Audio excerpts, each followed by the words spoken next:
Hata ulipowadia utimilifu wa wakati, Mungu alimtuma mwanawe ambaye amezaliwa na mwanamke, amezaliwa chini ya sheria kusudi awakomboe hao waliokuwa chini ya sheria, ili sisi tupate kupokea hali ya kuwa wana.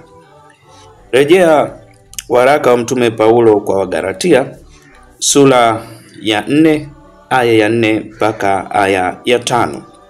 Mtume Paulo anapowaandikia Wagalatia na anatuandikia na sisi pia.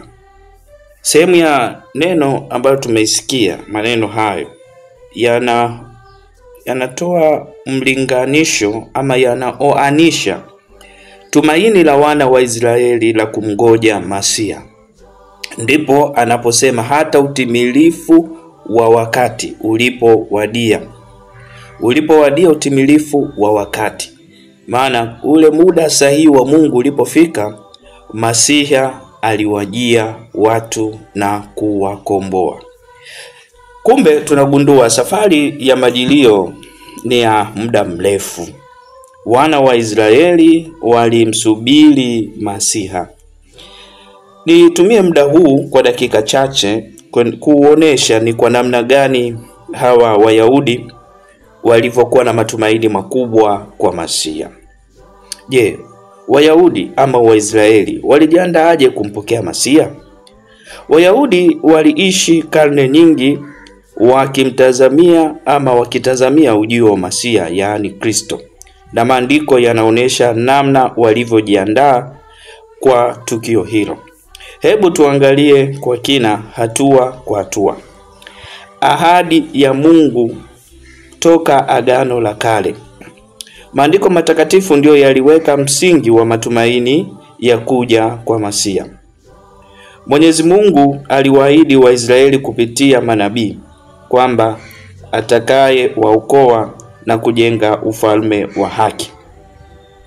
Tunaona mwanzoni kabisa mwa maisha ya wazazi wetu walipoanguka. Ukisoma kitabu cha Mwanzo sura ya 3 aya 15, walipoanguka kwa kufanya machukizo, Mwenyezi Mungu aliwaahidi yule mwanamke kwamba katika uzao wake watamponda kichwa nyoka.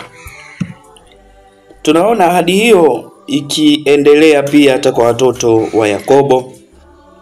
Tunaona katika watoto wa Yakobo, Yuda anabarikiwa kama simba anayeunguruma, na yeye fimbo yake haitoanguka mpaka atakapokuja yule mwenye milki ambaye mataifa watamtii. Pia ukisoma kitabu cha Samueli wa pili sura 7 aya 12 mpaka 16, tunakutana na ahadi ya ufalme wa mfalme Daudi kuendelea kusimama milele. Manabii nao katika kukuza moyo na kujenga matumaini walifanya kazi kubwa, na hapa tunamfahamu ama tunamtambua, tunampa maua yake Nabii Isaya. Nabii Isaya alionyesha tabia za Masiha kuwa ni mnyenyekevu, mwenye huruma, mwenye kuponya na mwenye kufundisha kwa haki. Lakini Nabii Isaya huyo alitabiri kwamba mtoto atakayezaliwa ataitwa mshauri wa ajabu, Mungu mwenye nguvu. Manabii pia Yeremia na Ezekieli walitabiri agano jipya la enzi ama la nyakati za kimasiha, ambapo agano hilo halitaandikwa katika vipande vya mawe bali katika mioyo ya watu. Nabii Mika kwa upande wake alitabiri mahali ambapo Masiha atazaliwa. Alisema Bethlehem ya Yudea si mji mdogo, kwa maana kutokea huko atatokea mtawala. Kwa upande wa Malaki yeye alisema kabla ya ujio wa Masiha, alisema ujio wa Masiha utatanguliwa na ujio wa nabii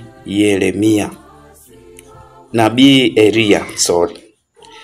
Kwa ufupi, maandiko yaliwajenga, lakini wenyewe kama wanajamii walijiandaa vizuri kwa kuwa na vikundi mbalimbali vya sala kama Mafarisayo, Wasadukayo, Wazeloti, Waasemi kutoka jamii ya Qumran. Hawa waliandaa watu kwa kujenga msingi wa neno la Mungu, wa kusoma Torati na kadhalika.